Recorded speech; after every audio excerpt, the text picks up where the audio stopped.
अरे सबसे बड़ा है ताज यहाँ, सबसे बड़ा है ताज यहाँ। ताज के नाम पे देश को बेच देंगे, मुल्क को बेच देंगे, लेकिन ताज चाहिए। न इनको मुल्क से मतलब है, न देश से मतलब है, न देश के नागरिक से मतलब है, न देश के बच्चों से मतलब है, न देश के भविष्य से मतलब है, न देश की बेरोजगारी से मतलब है, न देश की सुरक्षा से मतलब है। इनको सिर्फ ताज चाहिए। लेकिन आइए, इनका नुकसान कौन झेलता है? आप और हम और इन किसानों के बच्चे। दो गले छूटेगी नहीं, दो गले की अरे हरामी, अरे हरामी का पिल्ला हरामी रहेगा।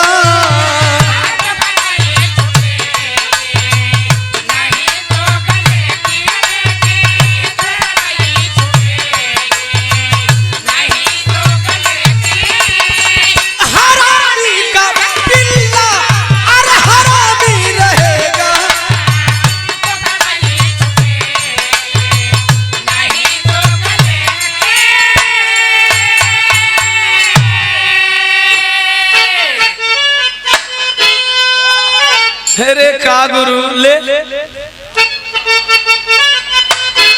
अरे तो गले छूटेगी नहीं, तो गले की हरामी का पिल्ला अरे हरामी रहेगा। सिंह किंग बनकर अरे नरेंद्र है घर जा, किंग बनकर अरे नरेंद्र है घर जा। अरे शेरों का बच्चा किधर ना सहेगा।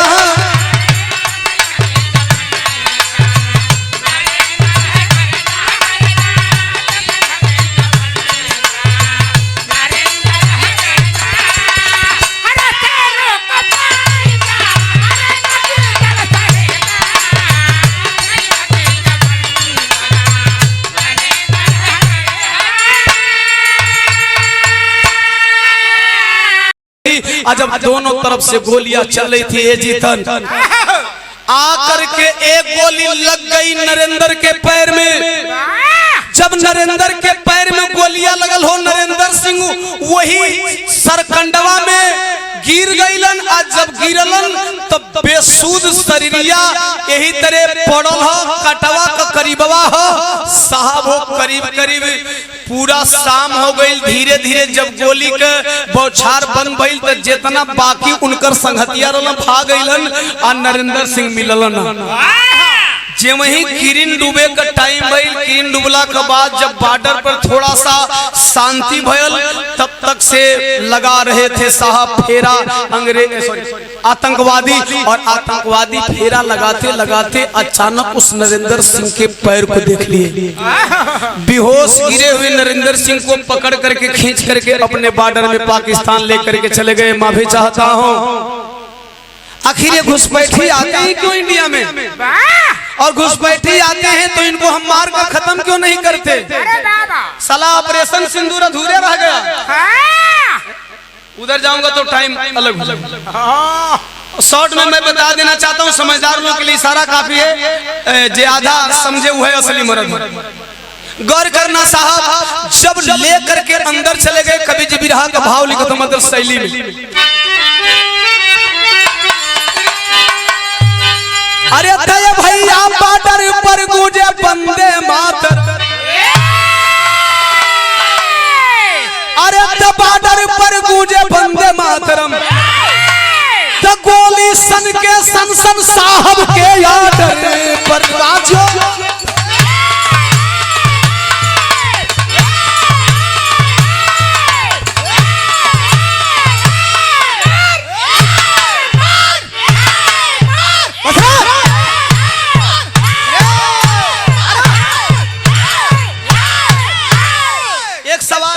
जवाब दे दीजिएगा। मैं सवाल कर रहा हूं, जब भारत पाक का दुश्मन है, क्यों नेता आते जाते हैं?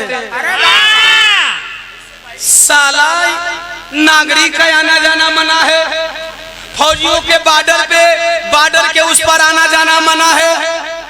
ये जन नेताजी को बैठल बने। सवाल ई बा कि जब भारत पाक का दुश्मन है क्यों नेता आते जाते हैं, कुछ ईद की सेवई खाते हैं, कुछ लोग बिरयानी खाते हैं, कुछ ईद की सेवई खाने चले जाते हैं, कुछ बिरयानी खाने चले जाते हैं। अरे कैसी दुश्मनी, केवल फौजियों से दुश्मनी, देश के नागरिकों से दुश्मनी, तो कहीं नेता मिल करके तो दुश्मनी नहीं करा रहे भाई।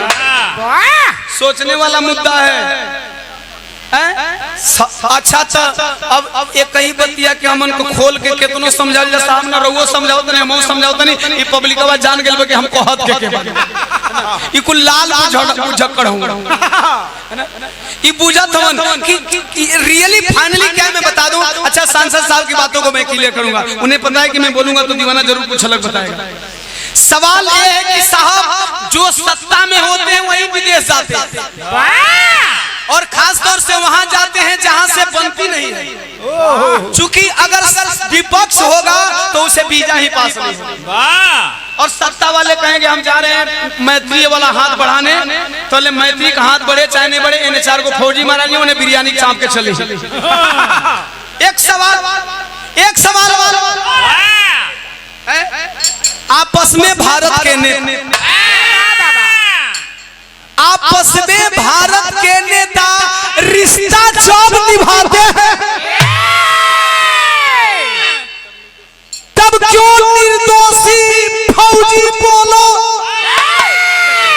दोनों मुल्क के मारे जाते हैं। अरे जब नेताओं की कोई दुश्मनी नहीं तो फिर हमारे देश के फौजी, चाहे देश के पाकिस्तान के फौजी हो चाहे इंडिया के फौजी हो, क्यों मारे जाते हैं भाई। और यदि दुश्मनी होता तो ये नेता बॉर्डर पे ही क्यों नहीं उड़ा दिए जाते हैं। फौजियों से पहले नेताओं को उड़ा देना चाहिए जो दुश्मनी का हाथ बढ़ाते हैं। एक बात और ध्यान से सुनना, ओम प्रकाश दीवाना का मेरा नसीहत है, राजनीति नहीं है। अरे भारतवादी नींद से जागो, जागना पड़ेगा, आपको समझना पड़ेगा राजनेताओं की नीति को। हिंदू मुसलमान सिख ईसाई यही तो चल रहा है, ससुरा देश में चल क्या रहा है। और आप सुन लेना, क्या अंग्रेज से हम लड़े थे तो इस देश में हिंदू मुस्लिम सिख ईसाई नहीं थे, अरे बाबा, लेकिन हम भाई भाई थे। आखिर किसने बांटा, क्यों बांटा? आपको बहलाने के लिए, आपको फुसलाने के लिए, कभी हिंदू के नाम पे वोट, कभी मुसलमान के नाम पे वोट, कभी धर्म के नाम पे वोट, कभी जात के नाम पे वोट। क्या कभी भारत के किसी नेता ने शिक्षा के नाम पे वोट मांगी है? क्या भारत के किसी भी नेता ने बेरोजगारी के नाम पे वोट मांगी है? क्या देश का दुर्भाग्य है, जब जब हिंदू धर्म के ठेकेदार सत्ता में आते हैं तब ये हिंदू धर्म खतरा में हो जाता है। चला आजाद मुल्क गुलाम था, उस टाइम हमारा धर्म खतरा में ही नहीं था। जब हम आजाद हो गए, हम सत्ता में हो गए, तो हमारा देश खतरा, सॉरी हमारा धर्म खतरा में हो गया। तो ध्यान से सुनना आप लोग, भारत वासी नींद से जाग, भारतवासी नींद से जागो, इसमें छुपा है राज बड़ा। अरे ना देश बड़ा ना मुल्क बड़ा, ध्यान से सुनना, ना देश बड़ा ना मुल्क बड़ा, अरे सबसे बड़ा है ताज यहाँ, सबसे बड़ा है ताज यहाँ। ताज के नाम पे देश को बेच देंगे, मुल्क को बेच देंगे, लेकिन ताज चाहिए। न इनको मुल्क से मतलब है, न देश से मतलब है, न देश के नागरिक से मतलब है, न देश के बच्चों से मतलब है, न देश के भविष्य से मतलब है, न देश की बेरोजगारी से मतलब है, न देश की सुरक्षा से मतलब है। इनको सिर्फ ताज चाहिए। लेकिन आइए, इनका नुकसान कौन झेलता है? आप और हम और इन किसानों के बच्चे जो बॉर्डर पे फौजी बन करके जाते हैं। अब जब गया लेकर के बेहोशी टूटल, ए भैया दूसरे दिन का दोपहर में उन नरेंद्र सिंह अकेले वही अंग्रेज उन आतंकवादियों के बीच में घिरे हुए थे। एक आतंकवादी बोला, क्या बोला मास्टर साहब? तरह बदल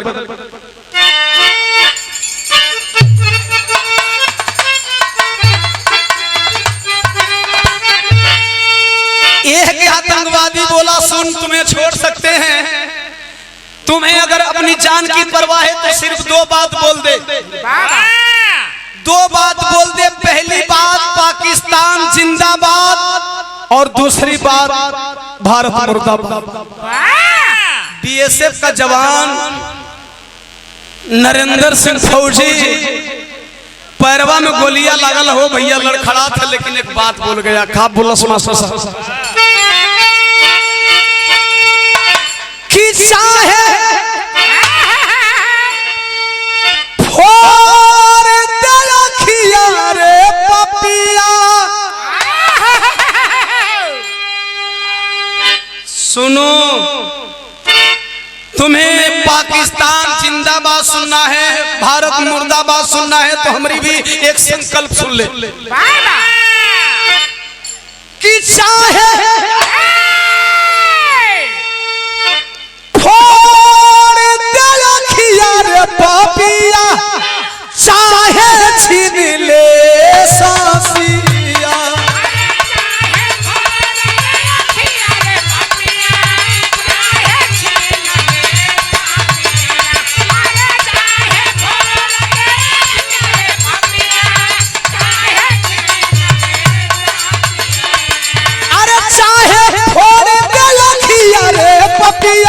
चाहे छीन ले सांसिया, बाकी भारत जिंदाबाद रहेगा, भारत जिंदाबाद रहेगा। चाहे नोच ले मासिया, अरे भारत जिंदाबाद।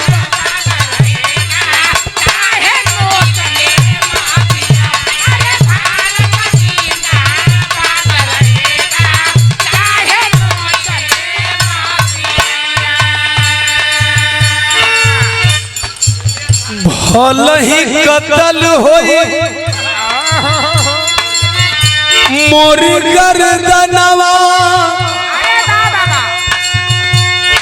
अरे भले हम देखब नहीं कल के बिहनवा, भले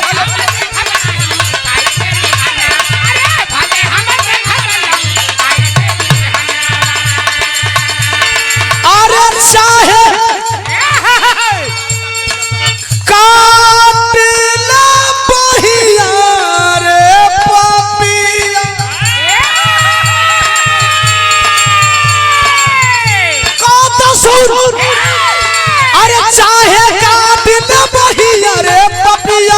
चाहे छीन दे मासिया।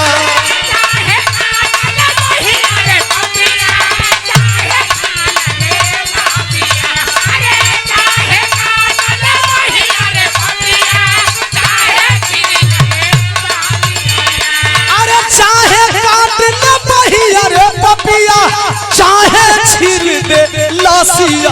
अरे भारत जिंदाबाद रहेगा, भारत जिंदाबाद रहेगा। अरे बोटी बोटी काट ले मासी।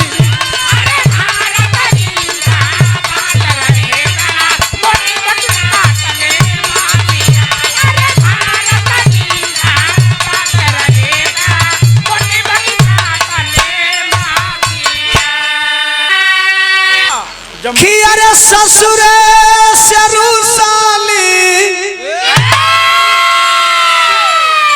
अरे ससुरे से रूसाली ती रियावानु हो भैली नैहरा केरा।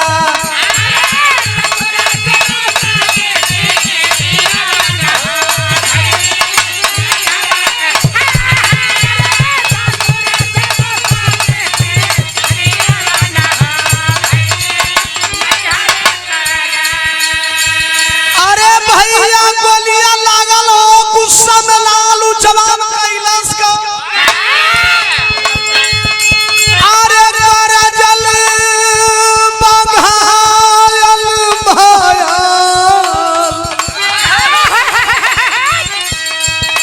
शेरवानु हो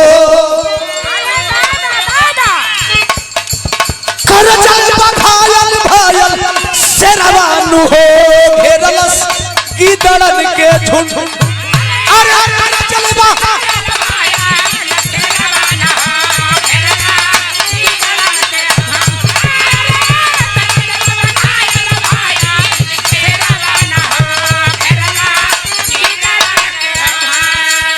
गोलियां लागल हो, संगीत चुभाने लगे, संगीन चुभा रहे थे।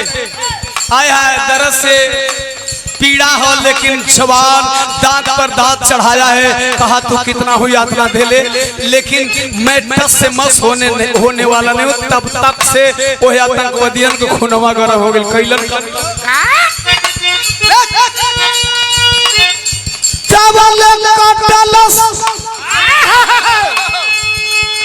अरे कसैया पयरवानु हो, कटलस कसैया पयरवानु हो, बीरवा भइल बाला जान। अरे कटलस कसैया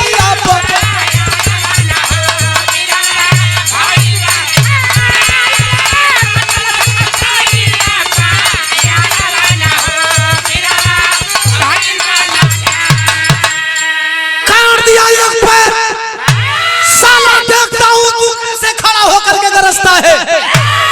साला गजब कलेजा वाला है रे, गोली लगी है फिर भी तू खड़ा होकर के आंख में आंख डाल करके बात कर रहा है।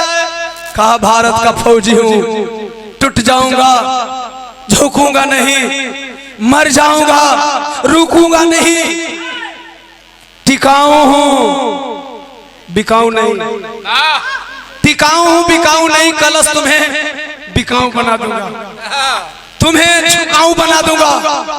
कहा बना ले कलश, अब पैर काटा हूं। अब क्या बुला रहा था? हिंदुस्तान मुर्दाबाद के अरे नारा लगावाले,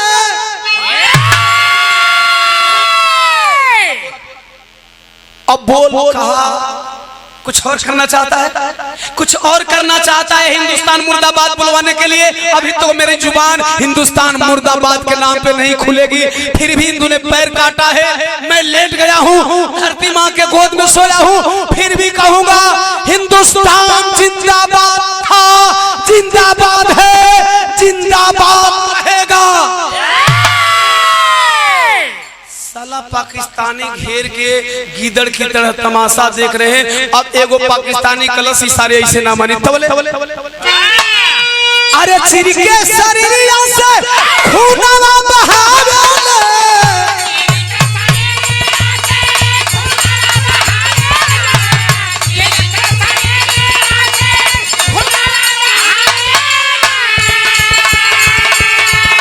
कोई संगीनवा से जगह जगह शरीरिया काटे लगल।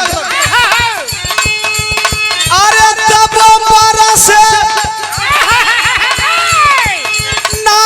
नायखिया से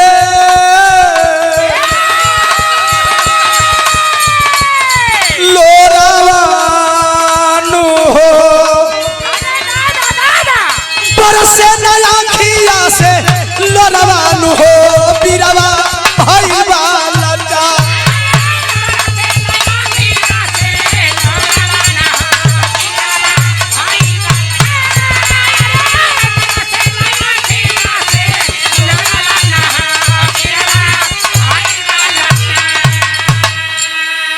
साहब मैं ये बात क्यों बता रहा हूँ कि समझ लेना देश के नेता कैसे होते हैं और देश के फौजी कैसे होते हैं।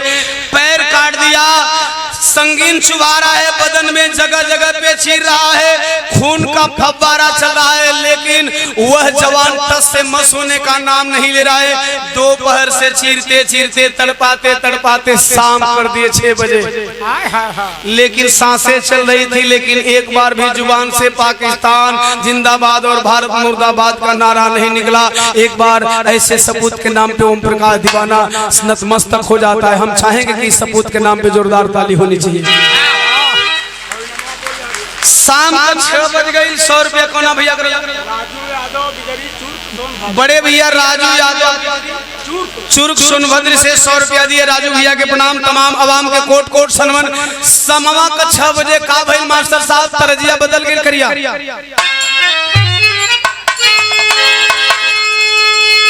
क्या वो कौन गीत बा?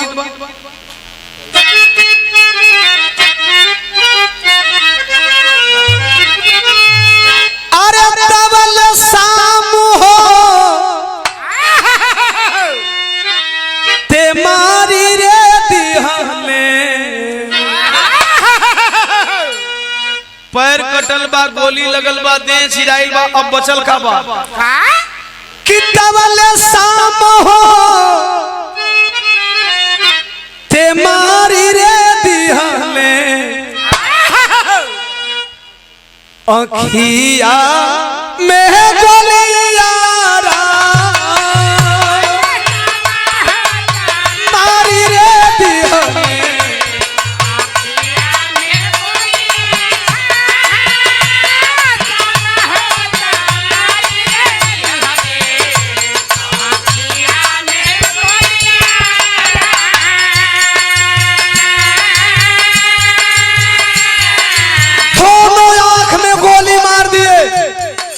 ना मानत है। आंख में गोली मारला के बाद अब बचिए का रह गई।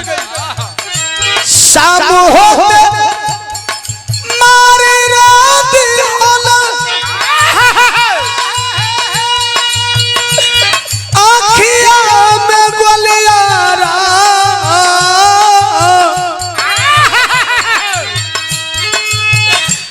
काटी कर दनवा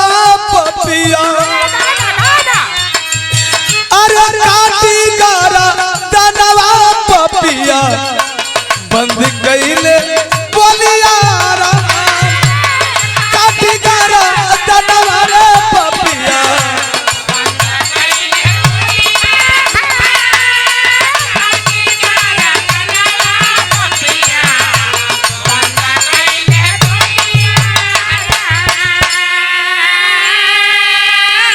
आंख में गोली मारने के बाद क्या बचा था, लेकिन गुस्से में लाल वो सारे पाकिस्तानी आतंकवादी गर्दन काट रहे। मरने के बाद क्या सारे तुम इनकाउंटर कर रहे हो, अभी गर्दन काटने के बाद भी मन नहीं माना।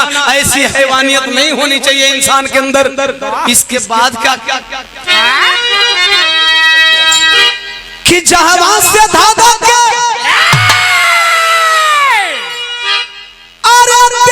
भगती वाली आग हो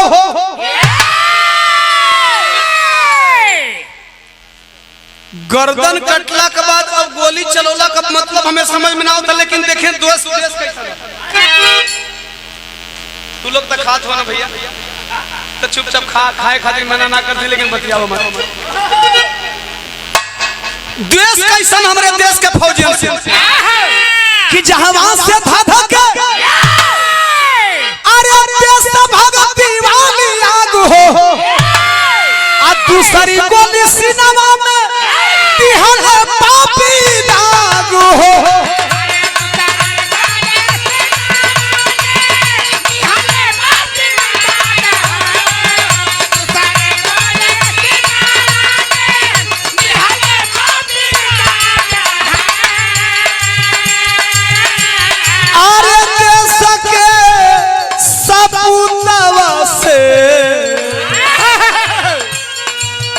खेले खून के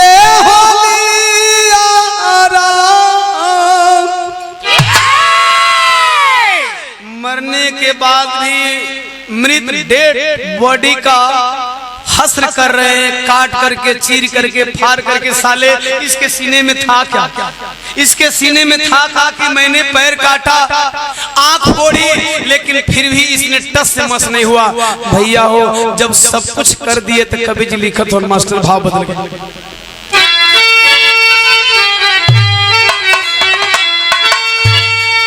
अरे तमार के फेंके सीमा पार शैतान यही हिंदुस्तानवा में अरे मार के फेंके सीमा पार शैतानवा हिंदुस्तानवा में अरे लाश मिलल तब चलवा तूफानवा हिंदुस्तानवा में।